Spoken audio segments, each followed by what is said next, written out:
Hey everybody, welcome back. Today we're doing something different. We're actually on the water. I'm going to do an on the water review of a brand new rod and reel setup that I think is the perfect A-rig setup. Thanks for watching. Please like and subscribe if you like this content. So let's jump right into it. Let's talk about A-rigs. Right now it's cold, I'm on the water.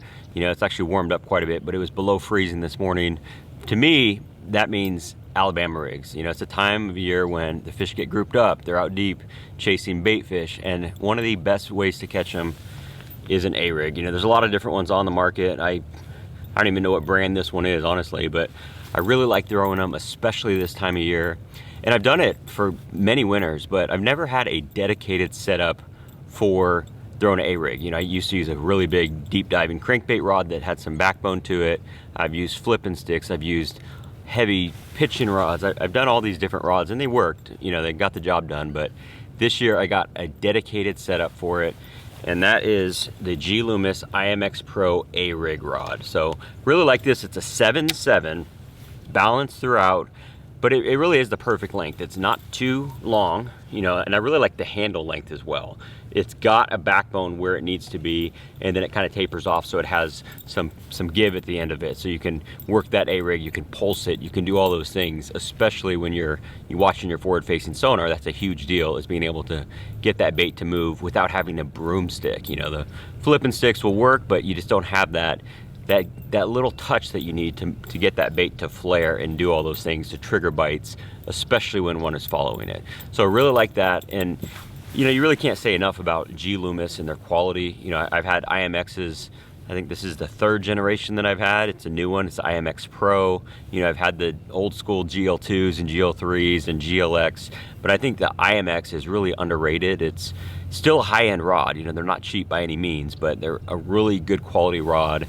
I do also like that it's a full cork. You know, everything that is kind of went to that EVA, you know, the split grip, you know, but this is more of that old school feel, but it just feels solid, it feels comfortable, it gets the job done. They have an excellent warranty program too. If you ever happen to break one, you know, their Expediter program, you break one, no questions asked, you get a brand new one. Really cannot say enough about that too.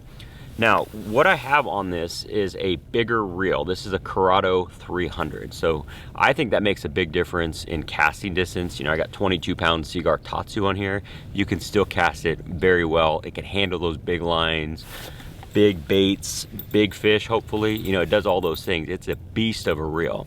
And this is the 4.7 to 1, so it's very slow. I mean, it's really slow. I mean, all the reels that I have for the most part are 7.1s. I got a few 6.1s, but 4.7 is incredibly slow, but it's also very powerful because it has that torque. And I really like that it's also slow, so you're not working the bait too fast. You know, it's kind of a little bit of a pain getting the bait back in, you know, compared to a normal reel, but you can keep that bait in the strike zone without pulling it too far up in the water column.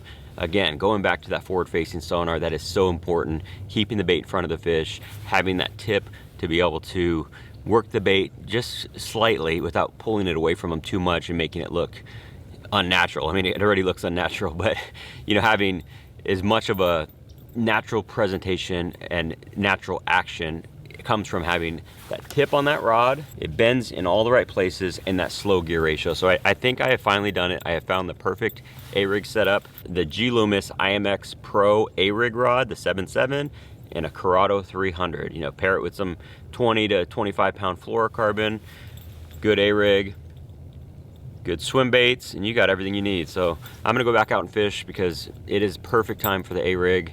They are biting, they're chasing shad, and this is one of the best ways to catch them, an A-rig.